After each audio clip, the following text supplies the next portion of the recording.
Baik Bapak Ibu, selamat kita ketemu lagi dalam ibadah online dari NLCC Indonesia hari ini, tanggal 24 April 2022.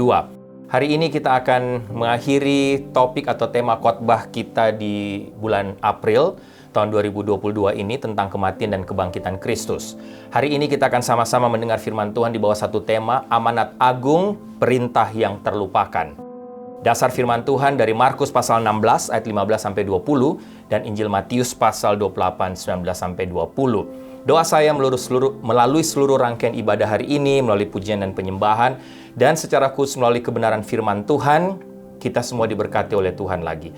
Sebelum kita lebih jauh mengikuti ibadah hari ini, sebelum kita memuji menyembah Tuhan dan mendengarkan firman-Nya, mari kita tundukkan kepala, kita berdoa. Tuhan, kami bersyukur berterima kasih karena hari ini, hari Minggu tanggal 24 April 2022, kami ada waktu kesempatan lagi untuk beribadah bersama walaupun secara online. Kami yang belum bisa mengikuti ibadah atau belum dapat melakukan ibadah secara in person, kami ada waktu untuk mengikuti ibadah, memuji dan menyembah-Mu, dan juga mendengarkan kebenaran firman-Mu hari ini secara online. Doa hamba kiranya melalui seluruh rangkaian ibadah hari ini, pujian penyembahan, firman Tuhan yang disampaikan, kami semua yang mengikuti ibadah hari ini, kami diberkati oleh Tuhan, kami dikuatkan oleh Tuhan, kami merasakan kehadiran Tuhan dan jamahan Tuhan lagi. Seluruh rangkaian ibadah hari ini mulai awal, pertengahan, hingga akhirnya kami serahkan dalam tangan-Mu. Dalam nama Tuhan Yesus kami berdoa. Amin.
Be the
confess you, Jesus. Jesus. Jesus. Jesus. Jesus. Jesus. Oh, Jesus. Jesus. Jesus. Jesus. Jesus. Jesus. Jesus. Jesus. From my heart to the heavens, Jesus be the center. It's all about you. Yes, it's all about you. From my heart to the heavens, Jesus be the center. It's all about you. Yes, it's all about you. From my heart to the heavens, Jesus be the center. It's all about you. Yes, it's all about you. From my heart to the heavens, Jesus be the center. It's all about you. Yes, it's all about you. From my heart to the heavens, Jesus be the center. It's all about you. Yes, it's all about you. From my heart to the heavens, Jesus be the center. It's all about you. Yes, it's all about you.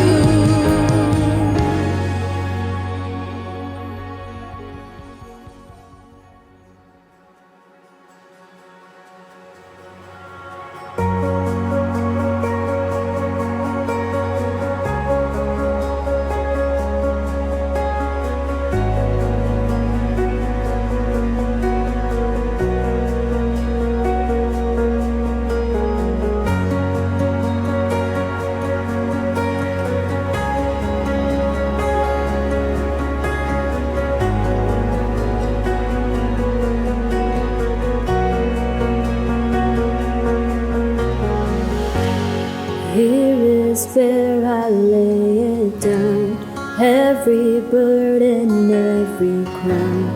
This is my surrender.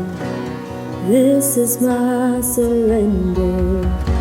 And here is where I lay it down, every lie and every doubt. This is my surrender.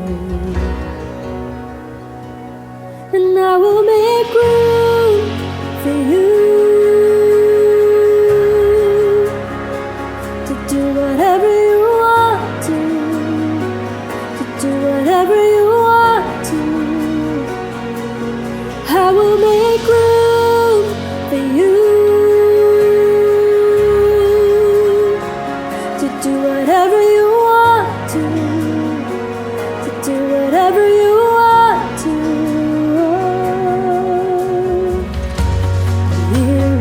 Where I lay it down, every burden, every crown.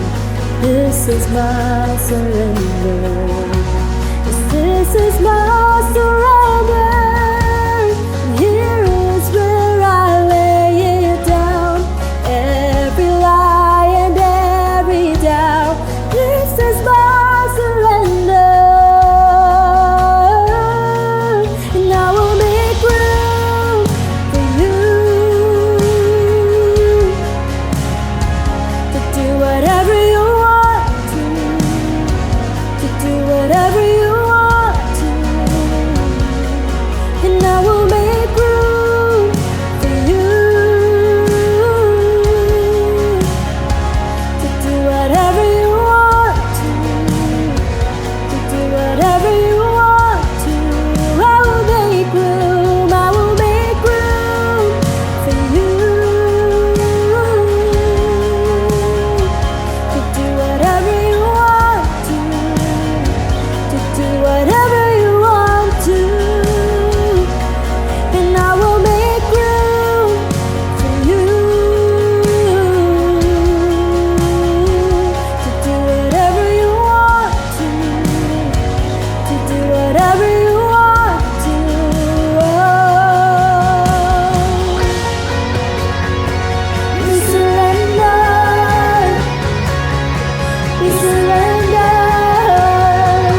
do whatever you want to do whatever you want to.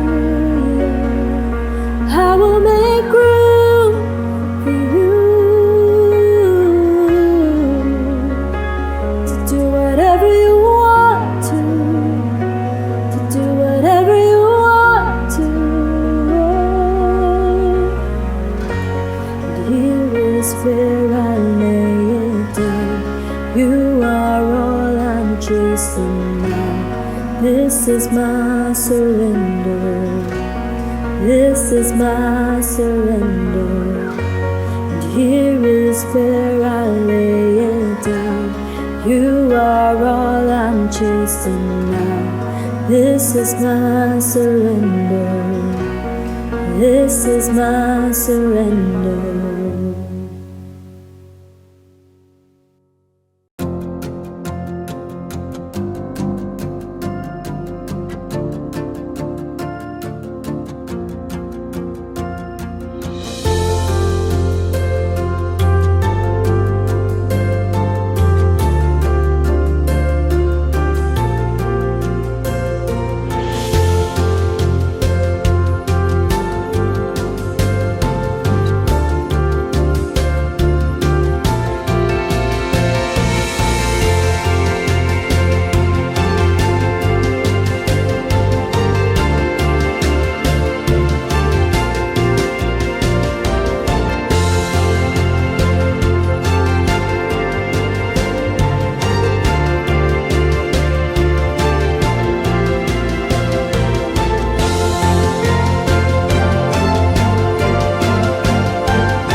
Ya Bapak Ibu, seperti yang saya sampaikan tadi, tema atau topik firman Tuhan hari ini, hari Minggu tanggal 24 April 2022, tema terakhir dari topik selama bulan April ini, yaitu belajar dari kematian dan kebangkitan Kristus. Tema hari ini kita tutup tema bulan April dengan topik atau tema amanat agung, satu perintah yang terlupakan. Sekali lagi, dasar kebenaran firman Tuhan melandasi khotbah ini dari Markus pasal 16 ayat 15-20 dan Injil Matius pasal 28 ayat 19-20. Sebelum kita lebih jauh mempelajari, mendengar kebenaran firman Tuhan ini, sebelum saya share kepada Bapak Ibu apa yang sudah memberkati saya, mari sekali lagi kita tundukkan kepala, kita berdoa. Tuhan, kami bersyukur, berterima kasih karena hari ini dalam ibadah hari ini kami ada waktu lagi untuk duduk diam di sekitar firman-Mu, mendengarkan suara-Mu melalui kebenaran firman Tuhan hari ini. Hamba berdoa kiranya firman Tuhan yang mungkin sudah kami dengarkan berulang kali tentang amanat agung, yang sudah menjadi berkat buat hamba ketika mempersiapkan dan mempelajari firman Tuhan ini, hamba berdoa kiranya juga menguatkan ke semua Bapak Ibu yang mendengarkan khotbah hari ini. Tidak saja menguatkan, tapi mungkin memberikan pemahaman-pemahaman baru, pelajaran baru, bahkan juga menantang kami semua lagi untuk terus memberitakan Injil, menjadi kesaksian bagi banyak orang, sehingga melalui hidup kami, pelayanan kami, semakin banyak orang lagi yang boleh kami bawa untuk percaya kepada Engkau sebagai Tuhan dan Juru Selamat mereka. Mereka juga bisa membuka hati, bertobat, terima Engkau sebagai Tuhan dan Juru Selamat mereka secara pribadi. Terima kasih Tuhan, berfirmanlah, bersabdalah, karena kami sudah siap untuk mendengarkan suara-Mu. Dalam nama Tuhan Yesus kami berdoa. Amin. Ya, Bapak Ibu, mari sama-sama kita lihat Injil Markus pasal 15 Markus 16 ayat 15-20 dan Injil Matius 28 ayat 19-20. Sekali lagi saya yakin Bapak Ibu sudah mungkin ada yang sudah hafal bagian firman Tuhan ini, sudah sering mendengarkan khotbah dari bagian firman Tuhan ini. Baik, Markus pasal 16 ayat 15-20 saya bacakan buat kita semua. Lalu Yesus maksudnya berkata kepada mereka, "Pergilah ke seluruh dunia, beritakanlah Injil kepada segala makhluk. Siapa yang percaya dan dibaptis akan diselamatkan, tetapi siapa yang tidak percaya akan dihukum." Ayat 17, "Tanda-tanda ini akan menyertai orang-orang yang percaya. Mereka akan mengusir setan-setan demi namaku. Mereka akan berbicara dalam bahasa-bahasa yang baru bagi mereka. Mereka akan memegang ular dan sekalipun mereka minum racun maut, mereka tidak akan mendapat celaka. Mereka akan meletakkan tangannya atas orang sakit dan orang itu akan sembuh. 19:20, sesudah Tuhan Yesus berbicara demikian kepada mereka, terangkatlah ia ke sorga lalu duduk di sebelah kanan Allah. Mereka pun pergilah memberitakan Injil ke seluruh penjuru. Dan Tuhan turut bekerja dan meneguhkan firman itu dengan tanda-tanda yang menyertainya. Injil Matius pasal 28 ayat 19-20. Demikian firman Tuhan. Karena itu, pergilah, jadikanlah semua bangsa muridku dan baptislah mereka dalam nama Bapa dan Anak dan Roh Kudus. Dan ajarlah mereka melakukan segala sesuatu yang telah kuperintahkan kepadamu dan ketahuilah aku menyertai kamu senantiasa sampai kepada akhir zaman. Sekarang, saya yakin Bapak Ibu kalau kita bilang Natal atau Christmas, kita pasti semua tahu, kita ingat, bahkan kita selalu mempersiapkan diri kita untuk masuk dalam hari raya ini. Paskah juga demikian, Bapak Ibu. Tapi pertanyaan saya, bagaimana dengan hari raya kenaikan Tuhan Yesus ke sorga? Ada di antara Bapak Ibu yang tahu, ingat, saya nggak tahu kalau di Indonesia mungkin kita ingat ya selalu karena itu juga merupakan hari raya besar di Indonesia. Saya nggak tahu Bapak Ibu selama tinggal di Amerika, masihkah Bapak Ibu terpikir, masih ingat hari kenaikan Tuhan Yesus ke sorga? Saya yakin Bapak Ibu ya, dari sejumlah hari besar Kristen, peristiwa di mana Tuhan Yesus terangkat ke sorga atau peristiwa naiknya Tuhan Yesus ke sorga adalah hari yang mungkin paling dilupakan. Bahkan mungkin boleh saya katakan paling diabaikan. Nah, teks yang kita baca tadi dari Injil Markus pasal 16 ayat 15-20 dan Injil Matius pasal 19-20 itu adalah kata-kata yang disampaikan, diucapkan oleh Tuhan Yesus kepada murid-muridnya dan juga kepada orang banyak yang mengikuti dia sebelum dia terangkat ke sorga. Sebelum Tuhan Yesus terangkat ke sorga, Bapak Ibu, Tuhan Yesus meninggalkan satu pesan atau amanat kepada para murid dan orang banyak yang mengikuti dia pada waktu itu. Yang menurut saya juga terabaikan dan terlupakan oleh kita. Pesan Tuhan Yesus maksud saya. Dan sampai hari ini pesan atau kalau boleh saya katakan lebih tepatnya amanat atau perintah Tuhan Yesus itu dipercaya sebagai satu amanat juga bukan hanya untuk para murid dan orang banyak yang mengikuti Yesus pada waktu itu, tapi untuk semua kita, semua orang percaya khususnya. Semua orang yang telah menerima dia sebagai Tuhan dan Juru Selamat. Orang-orang percaya yang hidup setelah itu, setelah Tuhan Yesus terangkat ke sorga sampai detik ini. Itu juga amanat untuk gereja Tuhan di seluruh muka bumi ini. Dan Bapak Ibu itulah yang dikenal dengan nama amanat agung, yang kita kenal dengan istilah amanat agung atau The Great Commission. Pergilah ke seluruh dunia dan beritakanlah Injil kepada semua bangsa, kepada semua makhluk. Nah, Bapak Ibu, menarik karena hasil survei dari Barna Group, salah satu badan research terbesar di Amerika ini, yang banyak mengadakan riset tentang kekristenan, yang dirilis pada tanggal 27 Maret 2018 dengan judul Faith and Christianity. Hasilnya apa Bapak Ibu? 51% orang evangelical, orang Injili di Amerika tidak mengerti apa itu amanat agung. Bapak Ibu, tragis sekali. Bahkan 64% dari kaum Injili atau kaum evangelical yang disebut sebagai biblical minded atau Bible minded telah melupakan arti dari perintah yang sangat penting ini. Bapak Ibu, ini sama dengan kalau Bapak Ibu ada yang pernah nonton TikTok, saya pernah nonton TikTok, ada satu anak di Amerika, anak teenagers umur 19 tahun. Bapak Ibu kemudian dia ditanya, diwawancara. Ditanya, umur berapa? 19 tahun Bapak Ibu. Dia bilang, terus yang berinterview tanya, kamu tahu nggak siapa presiden pertama dari Amerika Serikat? Bapak Ibu, anak umur 19 ini katakan Donald Trump. Bapak Ibu bayangkan, presiden pertama, anak umur 19 tahun. Kira-kira sama seperti itu dengan orang percaya atau gereja, apalagi kaum-kaum evangelical yang tidak tahu apa itu amanat agung, bahkan melupakan arti dari perintah ini. Bapak Ibu, kebenaran dari hasil survei tadi bukan saya karang, itu fakta, itu benar-benar nyata. Dan menurut saya sekarang ini adalah waktu di mana lebih dari waktu-waktu sebelumnya, di mana kita, di mana Bapak Ibu dan saya, di mana gereja perlu menemukan kembali makna dari amanat agung, makna dari misi Tuhan Yesus melalui pesannya tadi. Pesan yang dia sampaikan sebelum dia terangkat ke sorga.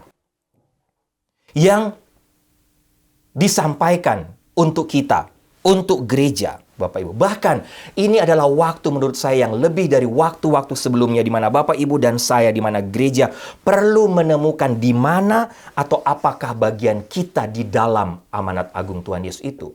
Atau dengan kata lain, apa yang Tuhan Yesus inginkan gereja atau kita sebagai orang percaya lakukan ketika dia menyampaikan amanat agung tersebut. Kenapa Bapak Ibu saya katakan seperti itu? Bahwa inilah waktu di mana adalah waktu di mana harusnya lebih dari waktu-waktu sebelumnya kita untuk lebih banyak mempelajari dan melakukan amanat agung ini. Karena seperti survei tadi, semakin banyak orang Kristen yang menurut saya melupakan bahkan tidak tahu tentang perintah ini, tentang bagian ini Bapak Ibu. Gereja-gereja masa kini Bapak Ibu kalau mau jujur khususnya di sini di Amerika, di negara ini, boleh dikatakan lebih sibuk untuk membangun dirinya sendiri. Lebih sibuk untuk membangun dan membesarkan gereja mereka sendiri daripada melihat keluar. Daripada melihat jiwa-jiwa yang terhilang, jiwa-jiwa yang belum pernah mendengarkan Injil. Bapak Ibu, ada istilah di sini di Amerika, mereka keluarkan satu istilah. Gereja Amerika lebih sibuk menginjili jemaatnya sendiri daripada orang-orang di luar sana yang sama sekali belum pernah mendengarkan berita Injil. Gereja mereka makin besar, ibadah pujian penyembahan mereka makin semarak, tapi jiwa-jiwa yang terhilang semakin meroket tinggi atau semakin banyak orang yang terhilang. Nah, pagi ini Bapak Ibu saya akan share kepada kita semua apa yang saya dapatkan, apa yang saya pelajari ketika mempersiapkan bagian firman Tuhan ini yang sekali lagi mungkin Bapak Ibu sudah sering mendengarnya. Dalam 2 bagian firman Tuhan tadi saya menemukan paling tidak ada 4 perintah dalam amanat agung. Atau boleh saya katakan dalam amanat agung, dalam pesan Tuhan Yesus sebelum dia terangkat ke sorga tadi yang sudah kita baca. Paling tidak berisi 4 perintah Bapak Ibu. Apa itu? Yang pertama, beritakanlah Injil kepada semua orang dan semua bangsa, kepada semua makhluk. Yang kedua, kerjakan atau tunjukkanlah mujizat dalam nama Yesus untuk menjadi kesaksian bagi Injil atau kesaksian tentang Injil.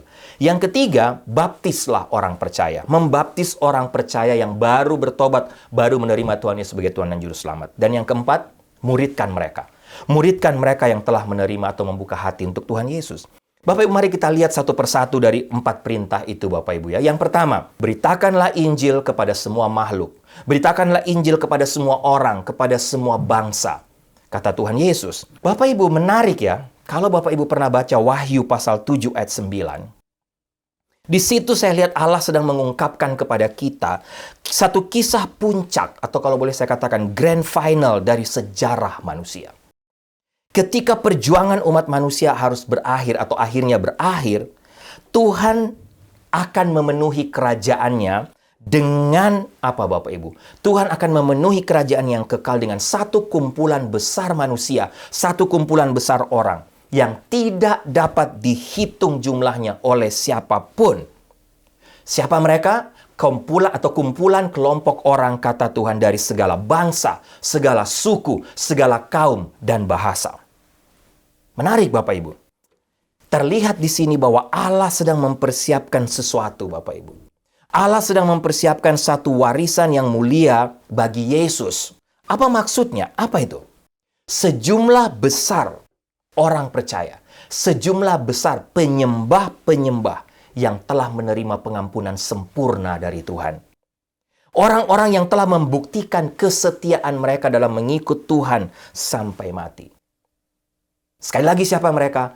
Orang-orang atau kumpulan orang ini adalah berasal dari semua bangsa, semua suku, dan semua bahasa. Tapi Bapak Ibu, ingat satu hal. Kebenaran ini atau kebenaran di mana Tuhan nantinya di akhir atau cerita akhir dari hidup manusia ketika Tuhan mengumpulkan penyembah-penyembah dari segala suku, bangsa, dan bahasa. Tidak bisa terjadi begitu saja. Kita tidak boleh hanya duduk berpangku tangan untuk menunggu peristiwa ini terjadi, Bapak Ibu. Tapi Tuhan meminta Bapak Ibu dan saya untuk terus bekerja bagi Dia. Untuk terus bekerja dengan Dia, dengan Allah untuk mewujudkan kebenaran ini.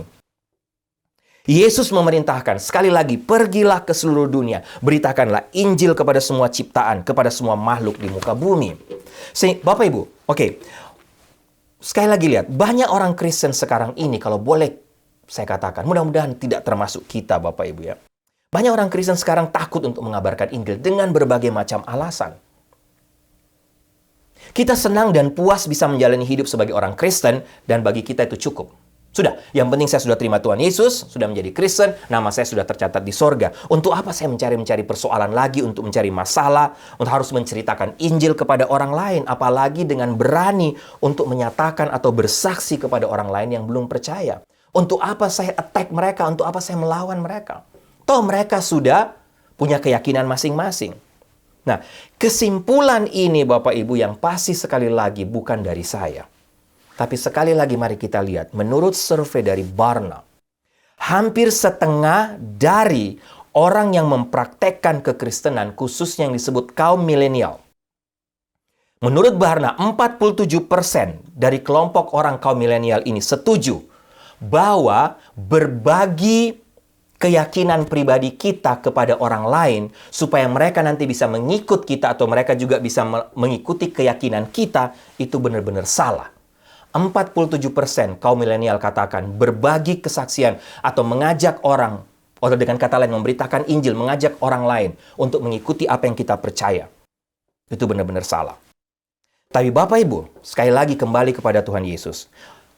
Kalau kita baca Markus 16 dan Matius 28 tadi Bapak Ibu, saya yakin pada waktu itu Yesus sedang tidak berbicara dengan malu-malu, tidak berbicara boleh saya katakan dengan gagap atau terbata-bata atau ragu-ragu.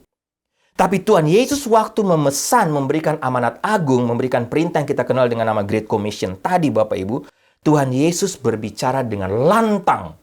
Tuhan Yesus berbicara dengan tegas. Makanya Hudson Taylor katakan, amanat agung bukanlah pilihan untuk dipertimbangkan. Amanat agung itu adalah perintah yang harus dikerjakan, harus dipatuhi. Dengan kata lain apa Bapak Ibu, jika kita mau menjadi murid Yesus, atau kita katakan kita murid Yesus, kita orang yang sudah menerima Tuhan Yesus sebagai Tuhan dan Juru Selamat, kita harus pergi untuk memberitakan pesan keselamatan ini. Pesan apa? Bahwa Kristus telah mati untuk kita. Kristus telah mati di atas kayu salib untuk dosa-dosa kita. Tapi dia juga telah bangkit dari antara orang mati. Kepada dialah yang bangkit itu iman saya percaya. Itulah iman saya percaya Yesus yang bangkit dari antara orang mati. Kalau Bapak Ibu baca 1 Korintus pasal 15 ayat 3-4, Paulus juga menekankan di situ bahwa Kristus telah mati karena dosa-dosa kita sesuai dengan firman Tuhan, sesuai dengan kitab suci. Dan bahwa ia telah dikuburkan dan bahwa ia telah dibangkitkan pada hari ketiga sesuai dengan kitab suci. Bapak Ibu, ini itu berita keselamatan yang harusnya kita sampaikan. Harusnya kita begitu semangat menyampaikan berita ini. Berita Yesus yang sudah mati tapi bangkit dari antara orang mati. Bapak Ibu, saya di rumah, mereka kenal saya, Bu Sarah, anak sering saya itu dikenal sebagai orang yang kalau menyampaikan sesuatu itu semangatnya tetap sama walaupun ceritanya itu sudah berulang-ulang. Baru saya mau sampaikan, mereka sudah bilang, Pak, kamu sudah cerita. Kamu sudah cerita itu berulang kali. Tapi Bapak Ibu, saya hanya mau kasih contoh. Saya ingat waktu Devia lahir pertama kali. Saya pernah cerita kepada Bapak Ibu, hanya saya dan Ibu Sarah di rumah sakit. Waktu Devia, bidan atau suster keluar dan katakan bahwa anak kamu sudah lahir, biasakan kasih tahu lengkap, tangan, kaki, sempurna, beratnya berapa, panjangnya berapa. Bapak Ibu, saya langsung begitu semangatnya untuk menceritakan kepada semua orang, semua keluarga. Saya telepon pendeta senior saya telepon jemaat saya telepon keluarga. Kenapa? Karena saking semangatnya tahu bahwa Devia sudah lahir. Dan Bapak Ibu, saya yakin kita juga ada begitu banyak hal dalam hidup kita ketika kita ingin menceritakan kepada orang dengan begitu semangat. Saya ingat tahun 2011 waktu pesawat saya tertahan, untuk saya mission trip 2011 ke Indonesia. Pesawat saya tertahan di Fukuoka karena tsunami yang besar terjadi di Jepang. Tahun 2011. Bapak Ibu, waktu sudah sampai di sini lagi dengan selamat, bisa kumpul, saya cerita lagi kepada orang dengan semangat bagaimana kami harus mendarat di Fukuoka, bagaimana akhirnya kami bisa terbang kembali, selamat sampai ke Amerika kembali walaupun ada tsunami besar. Karena apa? Karena saking senangnya, bahagianya karena bisa selamat. Bapak Ibu, bagaimana dengan kita? Ketika Bapak Ibu mendengar berita keselamatan ini, ketika Bapak Ibu tahu bahwa Bapak Ibu bisa selamat karena ada Yesus yang mati di atas kayu salib, dia bangkit dari antara orang mati. Apakah tidak ada semangat untuk menceritakan kepada orang lain? Bapak Ibu, tapi ingat satu hal juga. Kita tidak hanya dipanggil untuk berkhotbah menyampaikan berita keselamatan ini di situ-situ saja, atau di negara yang sama berulang kali, di tempat yang sama. Kasih Tuhan, perintah Tuhan amanat agung ini bersifat universal. Kasih Tuhan begitu luas. Dia mengasihi seluruh dunia. Yohanes 3 ayat 16, kita ingat bagian firman Tuhan ini. Oleh karena itu, Tuhan Yesus memanggil kita, memanggil Bapak, Ibu, dan saya untuk menjangkau setiap orang, kelompok orang dengan pesan apa? Dengan berita apa? Berita keselamatan. Tapi sekali lagi Bapak Ibu, tragisnya gereja-gereja modern sekarang telah gagal dalam menggenapi panggilan ini. Sampai hari ini gereja sekali lagi hanya sibuk untuk membangun kerajaannya sendiri. Membangun ke dalam tapi melupakan untuk pergi keluar menyelamatkan jiwa-jiwa yang terhilang. Sehingga Bapak Ibu boleh dikatakan semakin banyak orang yang masih begitu banyak orang yang belum mendengarkan, sama sekali belum mendengarkan Injil. Yang perlu mendengar berita keselamatan ini. Bapak Ibu, pertanyaan buat kita semua. Apa yang akan terjadi pada generasi ini kalau hasil penelitian dari Barna Group tadi, Bapak Ibu, sesuai dengan penelitian dari Barna Group tadi? Apa yang akan terjadi dengan generasi ini? Apalagi, apa yang akan terjadi dengan generasi sekarang kalau gereja tidak melakukan panggilan ini? Kalau kita tidak menyadari tanggung jawab surgawi kita untuk melaksanakan amanat agung ini, Bapak Ibu. Bagaimana generasi-generasi ini akan diselamatkan? Oleh sebab itu Bapak Ibu lihat makin banyak generasi sekarang kaum milenial yang terhilang. Siapa yang mau memberitakan kepada mereka Bapak Ibu? Siapa yang mau memberitakan berita keselamatan ini buat mereka? Bapak Ibu dan saya. Sehingga perintah yang pertama Tuhan Yesus katakan, pergilah, beritakanlah Injil, beritakanlah berita keselamatan itu. Yang kedua, perintah kedua, lakukanlah mujizat dalam nama Yesus, sehingga itu menjadi kesaksian tentang Injil. Bapak Ibu baca Markus pasal 16 tadi. Perintah kedua dari amanat agung adalah menunjukkan kuasa ajaib Yesus sebagai kesaksian Injil. Dalam catatan Markus tentang amanat agung, Bapak Ibu lihat, Bapak Ibu baca tadi, yang saya baca, Bapak Ibu bisa lihat kembali, Yesus memberi satu janji di situ. Membuat janji yang mengejutkan. Apa janjinya? Tuhan Yesus katakan, tanda-tanda ini akan menyertai mereka yang percaya dalam namaku. Dalam namaku mereka akan mengusir setan. Mereka akan berbicara dalam bahasa-bahasa yang baru. Mereka akan memegang ular dan sekalipun mereka meminum racun yang mematikan, itu tidak akan menyakiti mereka. Mereka tidak akan mendapatkan celaka, kata Tuhan Yesus. Mereka akan meletakkan tangan atas orang sakit dan orang itu akan sembuh. Bapak Ibu, ini janji Tuhan Yesus. Dan Yesus berjanji bahwa kalau Bapak Ibu dan saya kita pergi memberitakan Injil, Tuhan akan melakukan keajaiban-keajaiban yang mungkin tidak pernah kita bayangkan. Untuk apa? Untuk kemuliaan namanya. Garis bawahi. Untuk kemuliaan namanya.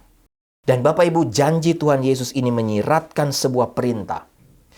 Kerjakanlah, pergilah, beritakanlah Injil, dan lakukanlah atau perlihatkanlah tanda-tanda ajaib supaya orang juga bisa percaya kepada Yesus. Percaya akan berita keselamatan. Yesus mengutus Bapak Ibu dan saya, mengutus kita semua, sama seperti dia mengutus ke-12 murid. Yesus katakan apa? Ketika kamu pergi, beritakanlah, katakanlah kerajaan sorga sudah dekat. Sembuhkan yang sakit, bangkitkan orang mati, tahirkan orang kusta, usir setan. Kata Tuhan Yesus kepada para murid. Bapak Ibu, saya ingat ada satu cerita kakak kelas kami waktu di I3, dia orang asli Sumba. Dia baru saja menjadi Kristen, dia keluarganya dari kepercayaan dinamisme dan animisme di Sumba. Kemudian dia dilayani oleh seorang hamba Tuhan dari Batu, dia terima Tuhan Yesus sebagai Tuhan dan Juru Selamat. Kemudian dia masuk ke I3, mengikuti pembentukan di I3, dia punya kerinduan untuk menjadi seorang hamba Tuhan. Nah, di I3 kalau Bapak Ibu tahu, di I3 kalau kita masih tingkat 1, tingkat 2, sampai tingkat 3, biasanya tiap minggu itu, tiap weekend kita diperintahkan untuk pergi kemana saja. Ke alun-alun di Batu, ke alun-alun di Malang, di mana saja untuk memberitakan Injil. Tapi ini bagian dari praktek. Kita sudah belajar tentang teori penginjilan di tingkat 1, dan kita dilepas di alun-alun. Alun-alun itu semacam park lah boleh di sini, boleh dikatakan. Kita disuruh pergi, dilepas di situ, dan coba praktekkan gimana beritakan Injil. Nah Bapak Ibu, cerita tentang kakak kelas ini, sama dia cerita. Dia pergi ke park di Malang, dia ketemu penjual-penjual obat. Penjual obat itu adalah orang-orang biasa, orang Batak. Dia beritakan Injil. Dia katakan, terima Tuhan Yesus sebagai Tuhan dan Juru Selamat. Kalau kalian tidak terima Tuhan Yesus sebagai Tuhan dan Juru Selamat, kalian pasti masuk neraka. Bapak Ibu mendengar kata-kata itu, orang-orang Batak yang penjual obat di Malang ini, Bapak Ibu langsung berdiri. Apa yang dilakukan? Langsung dia pukul kakak kelas yang dari I3 ini, Bapak Ibu, sampai Dia cerita, itu di kepalanya, di matanya itu bengkak, benjol seperti bola tenis, Bapak Ibu. Dipukul sama penjual obat tadi. Tapi Bapak Ibu, kakak kelas ini tidak kalah gertak, Bapak Ibu. Waktu dia lihat, dia rasa matanya itu bengkak, di depan orang Batak itu dia pegang, dan dia berdoa, dia katakan, dalam nama Yesus, sembuh. Bapak Ibu, mereka orang-orang Batak tadi penjual obat, lihat langsung itu benjolannya langsung hilang saat itu, Bapak Ibu. Akhirnya mereka takut dan mereka pergi. Memang saya tidak tahu lagi cerita selanjutnya. Apakah Injil berhasil diberitakan? Apakah orang itu hanya percaya Tuhan Yesus? Tidak. Tapi paling tidak menurut kakak tingkat tadi mereka pergi dan mereka, oke, baik, ampun, mereka minta maaf dan mereka pergi, Bapak Ibu. Bapak Ibu, ada satu cerita lagi. Bapak Ibu juga mungkin kenal Pak Octavianus, almarhum, pimpinan YPPI atau pimpinan di I3, pimpinan YPP di Batu Malang. Waktu saya masuk I3, saya tidak lihat langsung, tapi saya dengar cerita dari kakak-kakak tingkat dan para senior dari staf di I3. Satu waktu Pak Octav ditantang atau didatangi oleh seorang dukun besar dari India. Waktu dia dengar tentang Pak Octav, dia khusus minta ketemu Pak Octav di Batu untuk menantang Pak Octav, untuk menantang kekuatan Pak Octav dengan kekuatan dia. Dia dukun besar, Bapak Ibu, dari India. Dan saya dicerita, waktu pendek cerita Pak Octav menerima tantangan dukun India ini, mereka berdua, dan di depan Pak Octav, kalau saya salah mungkin nanti bisa, mungkin salah sedikit ceritanya, kira-kira seperti yang saya dengar. Dukun India itu langsung ada ayam yang lewat, saya lupa ayam atau kucing, Bapak Ibu. Dia lihat, ayam itu mati, Bapak Ibu. Tapi waktu dia lihat Pak Octav, dia keluarkan semua ilmunya, Pak Octav tetap melihat dia, menatap dia. Tidak ada apa-apa yang terjadi dengan Pak Octav. Bahkan kalau tidak salah, Pak Octav juga katakan, dalam nama Tuhan Yesus, semua setan yang ada dalam orang ini, keluar kamu. Justru Pak Octav dengan kuasa atau dengan iman dan kuasa dari Tuhan Yesus, justru mengusir setan yang berada di dukun besar itu. Pak Octav tidak mati, tidak bergoyang sedikit pun, tapi Pak Octav yang mengusir setan dari dukun tersebut. Bapak Ibu, oke, banyak cerita tentang mujizat, tapi bicara soal mujizat biasanya kontroversi untuk sekarang ini, khususnya di gereja-gereja modern. Bahkan ada yang mengatakan bahwa mujizat itu hanya pada zaman Alkitab saja, gereja mula-mula. Tapi sekarang tidak ada mujizat. Tapi saya tidak ingin berdebat, saya rasa kurang setuju dengan kalimat itu bahwa sekarang tidak ada mujizat. Karena bagi saya, mujizat Tuhan Yesus masih ada sampai sekarang ini. Karena ini perintah Tuhan Yesus untuk kita beritakan Injil sampai kepada akhir zaman. Dan perintah kedua adalah tunjukkan mujizat, tunjukkan tanda-tanda ajaib sebagai untuk berita Injil, Bapak Ibu. Tapi Bapak Ibu lihat, perjanjian baru penuh dengan berita mujizat. Yesus melakukan mujizat. Dilakukan para rasul, murid-muridnya juga melakukan mujizat. Dan menurut saya, kita sebagai murid Tuhan pada zaman sekarang, sebagai orang-orang Kristen, setiap hari harusnya dipakai Tuhan untuk terus melakukan mujizat. Demi apa? Demi Injil. Supaya lewat mujizat-mujizat yang kita tunjukkan. Sekali lagi, bukan untuk memamer diri kita. Supaya nama Yesus dikenal. Supaya orang bisa membuka hati mereka untuk terima Tuhan Yesus sebagai Tuhan dan Juru Selamat. Dan Bapak Ibu, saya yakin sejarah Kristen adalah sejarah tentang mujizat. Dan mujizat tidak pernah berhenti. Sejarah gereja tidak pernah mencatat kapan mujizat itu berhenti. Tidak pernah. Dan pertanyaan tentu, kenapa harus berhenti?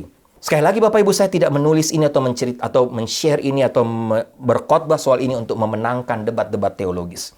Tentang masih adakah mujizat atau tidak. Tapi hanya untuk mengarahkan, membawa hati kita semua untuk kembali kepada amanat agung.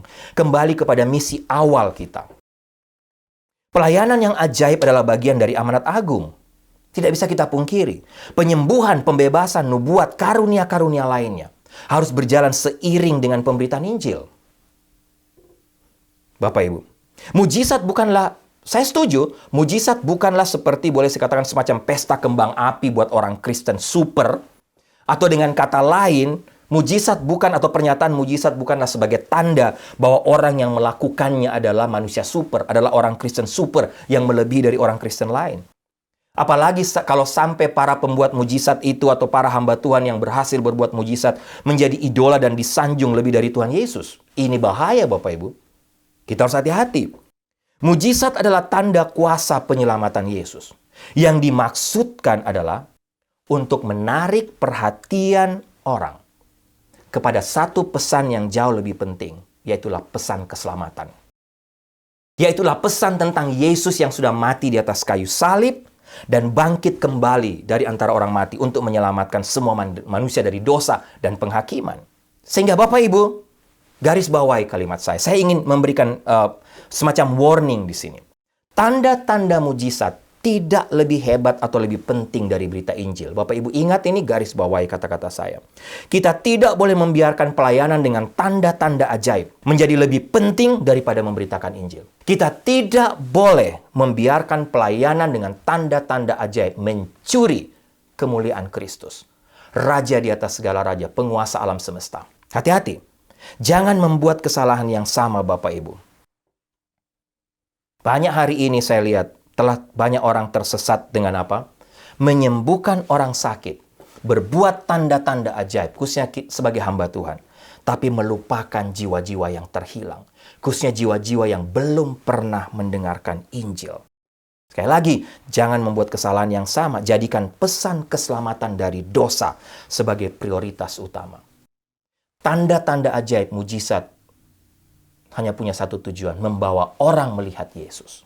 Yang pertama, Bapak Ibu, beritakanlah Injil kepada semua makhluk. Yang kedua, tunjukkanlah tanda-tanda mujizat, tanda ajaib demi Injil, supaya orang bisa mendengarkan atau menerima, membuka hati mereka, menerima Tuhan Yesus sebagai Tuhan dan Juru Selamat. Dan perintah ketiga, baptislah mereka, kata Tuhan. Baptislah orang percaya baru.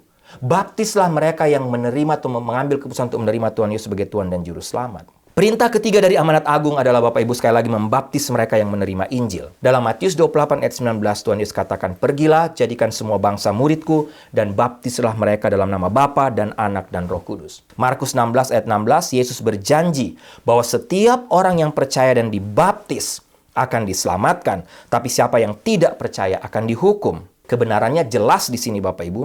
Jika kita tidak membaptis orang percaya baru, kita gagal untuk memenuhi amanat agung secara lengkap. Perjanjian baru mengajarkan bahwa baptisan adalah bagian penting untuk menjadi seorang Kristen. Pada hari Pentakosta, Bapak Ibu lihat, Petrus memberitahu kepada orang banyak bagaimana mereka menerima keselamatan. Apa yang Petrus katakan? "Bertobatlah, hendaklah kamu masing-masing memberi dirimu dibaptis dalam nama Yesus Kristus untuk pengampunan dosamu. Dan kamu akan menerima karunia Roh Kudus." Kisah Para Rasul 2 ayat 38. Ketika Ananias memimpin Paulus kepada Kristus, Ananias menasihati Paulus dengan jelas. "Paulus, bangunlah, berilah dirimu dibaptis, dan basuhlah dosamu sambil berseru kepada namanya." Kisah Rasul 20 ayat 16. Dalam Roma pasal 6, Paulus juga menunjukkan dengan tepat saat kita memulai hidup baru di dalam Kristus. Apa yang Paulus katakan? Kita, kata Paulus, dikuburkan bersama dengan Dia melalui baptisan ke dalam kematiannya, supaya sama seperti Kristus dibangkitkan dari antara orang mati melalui kemuliaan Bapa, kita juga dapat memperoleh hidup baru. Tapi Bapak Ibu, sekali lagi kelihatannya gereja-gereja zaman sekarang telah mengabaikan pentingnya baptisan dalam mentaati misi Tuhan ini. Banyak orang tanya kenapa harus dibaptis. Yang pasti Bapak Ibu, sekali lagi, air tidak dapat menyelamatkan kita. Saya setuju itu. Yang menyelamatkan kita hanya darah, bukan air. Darah siapa? Darah Kristus, darah Yesus. Tapi dalam baptisan kita membuat semacam permohonan dan pernyataan kepada Allah bahwa saya sudah bertobat, dosa saya sudah diampuni, dan saya mengambil keputusan untuk meninggalkan hidup saya yang lama. Semacam permohonan kita kepada Tuhan. Baptisan adalah menurut saya semacam doa dan permohonan orang berdosa kepada Allah untuk menerima pertobatan Dia. Sehingga Bapak Ibu, menurut saya, setiap kali Bapak Ibu beritakan Injil dan memenangkan orang bagi Tuhan, baptislah mereka sesegera mungkin sebagai tanda pernyataan komitmen mereka bahwa saya sudah bertobat, saya sudah terima Tuhan Yesus. Pernyataan mereka, permohonan mereka kepada Tuhan, tapi juga sebagai komitmen atau proklamasi mereka di hadapan banyak orang. Sehingga Bapak Ibu bicara soal baptisan, jangan kita jatuh dalam perdebatan mengenai model baptisan. Baptisan mana yang benar? Jangan berdebat tentang siapa yang harus membaptis dan lain sebagainya, Bapak Ibu. Menurut saya, siapapun dapat membaptis. Apa alasannya? Apa dasarnya? Lihat Rasul Paulus. Rasul Paulus dibaptis oleh siapa? Rasul Paulus dibaptis oleh orang biasa, kaum awam, bukan pendeta. Sehingga apa yang dapat menghalangi Bapak Ibu dan saya untuk membawa seseorang kepada Kristus? Untuk membaptis, sederhana. Ketika Bapak Ibu layani orang, dia terima Tuhan Yesus sebagai Tuhan dan Juru Selamat, terserah Bapak Ibu mau bawa dia ke gereja, atau mau baptis di mana saja. tapi baptiskanlah mereka sesegera mungkin. Intinya, baptislah mereka yang kita layani khususnya ketika mereka mengambil keputusan untuk terima Tuhan Yesus. Yang terakhir Bapak Ibu, perintah keempat. Yang pertama, pergi beritakan Injil. Yang kedua, tunjukkan tanda-tanda ajaib. Yang ketiga, baptislah mereka. Yang keempat Bapak Ibu, jangan lupa apa yang Yesus katakan, muridkan mereka yang menerima Kristus. Perintah keempat dari amanat agung adalah untuk memuridkan mereka. Bapak Ibu jangan pikir yang keempat, ini yang keempat sudah, mungkin yang keempat terpenting Bapak Ibu. Tapi menurut saya yang keempat ini penting. Kenapa? Sekali lagi, muridkan mereka yang menerima Kristus. Dalam Matius 28, 19, 20 sekali lagi, Yesus perintahkan. Karena itu pergilah, jadikanlah semua bangsa muridku, ajarlah mereka untuk melakukan semua yang aku perintahkan kepadamu. Garis bawahi perintah ini. Ajarlah mereka untuk melakukan semua yang aku perintahkan kepadamu. Bapak Ibu, saya percaya kita telah melupakan kekuatan spiritual dari perintah ini. Dari panggilan Yesus ini, yaitu untuk memuridkan orang lain. Memuridkan orang yang sudah menerima Tuhan Yesus sebagai Tuhan dan Juru Selamat. Pertanyaan, kapan terakhir kita membawa orang untuk mengikuti pemuridan? Setelah dia menerima Tuhan Yesus, oke dia dibaptis. Kapan terakhir Bapak Ibu dan saya membawa orang untuk masuk lebih jauh dalam pemuridan, dalam Bible study, belajar Alkitab lebih banyak, kelompok-kelompok kecil dan lain sebagainya? Kapan terakhir Bapak Ibu sudah bawa orang terima Tuhan Yesus, tapi langkah selanjutnya Bapak Ibu katakan kamu harus dididik, belajar Alkitab, belajar firman Tuhan, sehingga kamu juga harus sampai kepada satu titik menyerahkan dirimu secara total kepada Tuhan. Bapak Ibu, pada akhir tahun 1800-an kira-kira, penginjil terkenal William Booth katakan apa? Bahaya utama yang menghadang abad mendatang adalah agama tanpa Roh Kudus, kekristenan tanpa Kristus, pengampunan tanpa pertobatan, keselamatan tanpa regenerasi, maksudnya keselamatan tanpa pembelajaran, tanpa pemuridan, politik tanpa Tuhan, surga tanpa neraka. Dan Bapak Ibu, saya setuju apa yang dikatakan William Booth ini Bapak Ibu. Kalau kita mau jujur Bapak Ibu, sekarang dengan banyak teori-teori penginjilan masa kini, ada begitu banyak orang yang akhirnya membuka hati menerima Tuhan Yesus sebagai Tuhan dan Juru Selamat. Tapi pertanyaannya, sampai sejauh mana komitmen orang-orang tadi dalam mengikut Tuhan? Sampai sejauh mana mereka mengambil keputusan untuk tidak saja menerima Tuhan Yesus sebagai Tuhan dan puas dengan nama mereka tercatat di sorga, tapi sampai sejauh mana mereka mengambil komitmen untuk menjadi murid Kristus, taat kepada Yesus sampai akhir, setia kepada Tuhan sampai akhir, penuh komitmen untuk mengikut Tuhan dengan penuh totalitas. Bapak Ibu jangan lupa, amanat agung tidak berhenti sampai kepada hanya memenangkan petobat-petobat baru. Tapi jadikan mereka murid, kata Tuhan. Jadikan mereka orang Kristen yang militan, yaitu orang Kristen sejati yang rela mati bagi Kristus. Yang rela menghabiskan waktu mereka, hidup mereka untuk terus belajar bagaimana mengikuti Tuhan Yesus secara total dan sepenuh hati. Artinya tidak hanya menjadi orang Kristen gampangan, tapi menjadi orang Kristen yang militan. Bapak Ibu, dari keempat berita amanat agung ini menurut saya mungkin ini panggilan yang telah terlupakan dari tiga perintah yang lain. Sehingga Bapak Ibu yang saya kasih dalam Tuhan Yesus, jangan lupa beritakan Injil, tunjukkan tanda ajaib, baptis mereka, tapi jangan lupa kebenaran atau perintah yang keempat ini. Yang jauh lebih penting yaitu memuridkan mereka sehingga mereka berhasil menjadi orang-orang Kristen yang militan, Bapak Ibu. Saya tahu banyak orang tidak senang dengan kelas-kelas Bible study atau kelompok-kelompok kecil atau kelompok pemuridan karena ini membutuhkan komitmen, membutuhkan pengorbanan, membutuhkan waktu, membutuhkan kesabaran, Bapak Ibu. Tapi Bapak Ibu, bagi saya, kalau kita melupakan kebenaran ini, kita menjadi orang Kristen yang gampangan. Kita akan menjadi orang Kristen yang gampang sekali menyerah dengan kondisi, dengan situasi. Biarlah firman Tuhan terus mengubah hidup kita. Bapak Ibu, biarlah firman Tuhan terus mengubah orang-orang yang telah membuka hati terima Tuhan Yesus sebagai Tuhan dan Juru Selamat. Bapak Ibu, sebagai penutup, sedikit kesaksian Bapak Ibu. Sebelum saya buat summary, kita tutup bagian ini. Saya adalah hasil sebuah pemuridan. Saya bisa ada sebagaimana sekarang karena hasil dari pemuridan. Hasil dari kelompok-kelompok kecil, belajar Bible study, belajar Alkitab. Makanya saya secara pribadi, Bapak Ibu, sejak SD, SMP, SMA, sampai kuliah di I3, bahkan sampai detik ini, saya begitu fans dengan yang namanya Bible study. Begitu fans dengan yang namanya kelompok-kelompok kecil, kelompok pemuridan. Begitu fans berat dengan yang namanya kelompok tumbuh bersama atau retreat. Karena ini berkaitan erat dengan memuridkan orang yang baru percaya sehingga mereka menjadi orang yang kuat. Dalam pengalaman saya dan Ibu Sarah sampai hari ini Bapak Ibu, boleh dikatakan semua anak-anak pemuridan kami yang kami didik dalam kelas-kelas Bible Study, selama Tuhan kasih kesempatan untuk melayani khususnya waktu di Indonesia. Mereka-mereka yang sekarang menjadi pemimpin gereja. Mereka lah sekarang yang menjadi orang-orang, bukan orang Kristen gampangan. Mereka menjadi orang Kristen yang militan. Artinya mereka terus punya semangat melayani. Walaupun mereka sudah mungkin menjadi dokter. Mereka menjadi guru. Mereka menjadi businessman dengan usaha-usaha yang cukup berhasil. Tapi mereka tetap militan, mereka tetap semangat dalam melayani. Mereka punya hati misi, tidak gampang kalah dengan pengajaran sesat dan pergumulan hidup. Kenapa?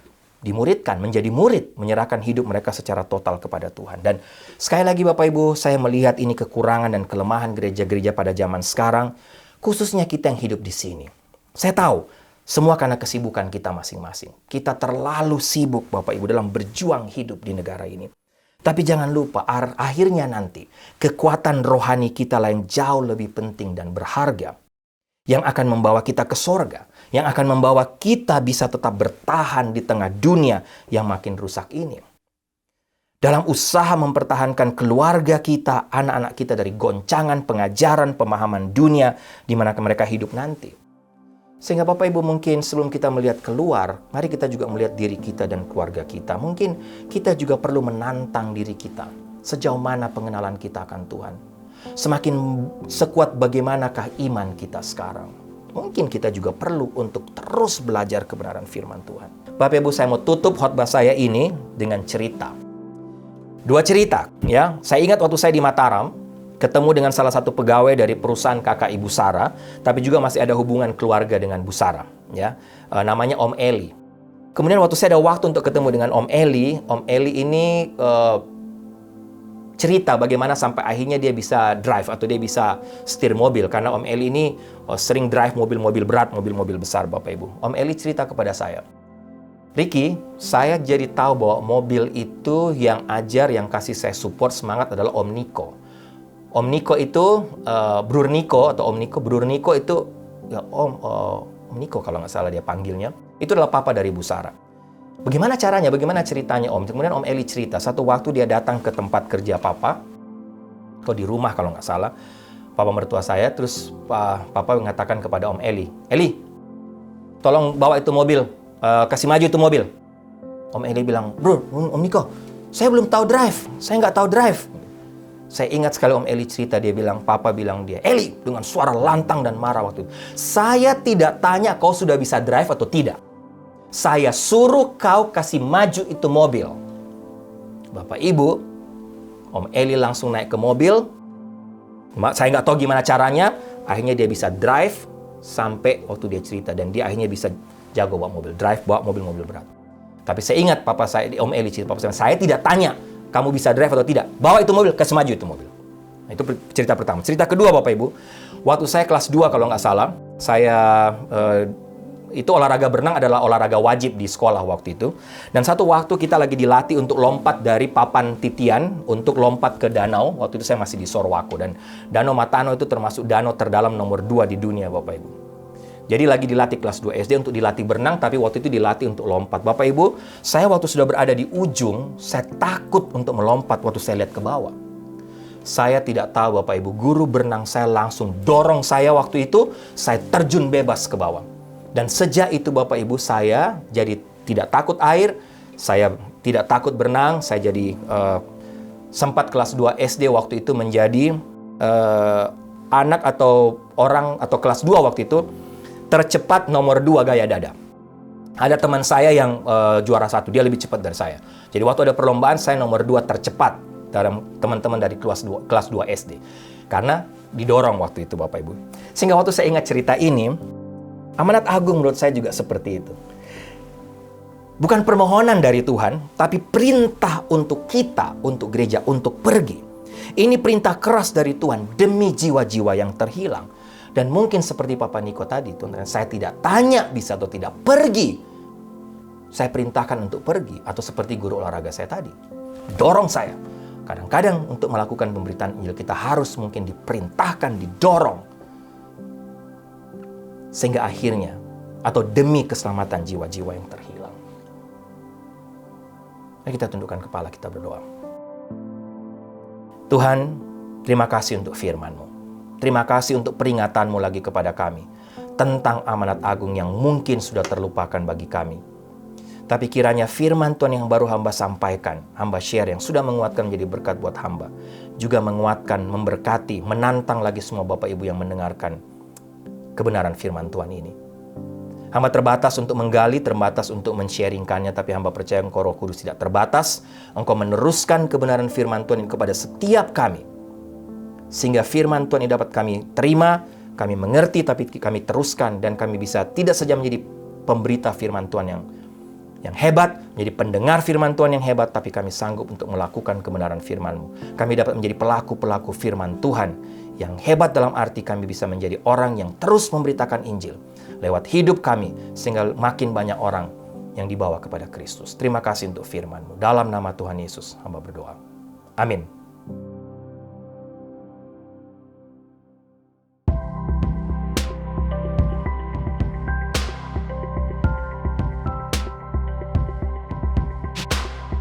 Baik Bapak Ibu, doa saya kita semua diberkati lagi oleh kebenaran firman Tuhan hari ini, bahkan melalui seluruh rangkaian ibadah hari ini, ibadah online dari NLCC Indonesia. Baik, sebelum saya tutup dalam doa berkat, ada satu pengumuman khususnya yang berulang tahun pada minggu ini. Selamat ulang tahun untuk Ido Pikauli yang berulang tahun tanggal 21 April. Tuhan Yesus memberkati Ido selalu dalam keluarga, dalam pekerjaan, bahkan juga bertambah usia, makin tambah wise, makin mengasihi Tuhan, mencintai Tuhan, dan juga memberi hidup untuk melayani Tuhan. Baik jemaat yang kekasih, tundukkanlah kepalamu, arahkanlah hatimu kepada Tuhan, dan terimalah berkat Tuhan. Anugerah keselamatan dari Tuhan Yesus Kristus, kasih sayang yang tidak berkesudahan dari Allah Bapa, serta penyertaan dari Roh-Nya yang kudus, kiranya menyertai engkau sekalian, mulai hari ini sampai Maranatha Tuhan Yesus datang kembali. Haleluya, amin. Jesus, be the center of your church.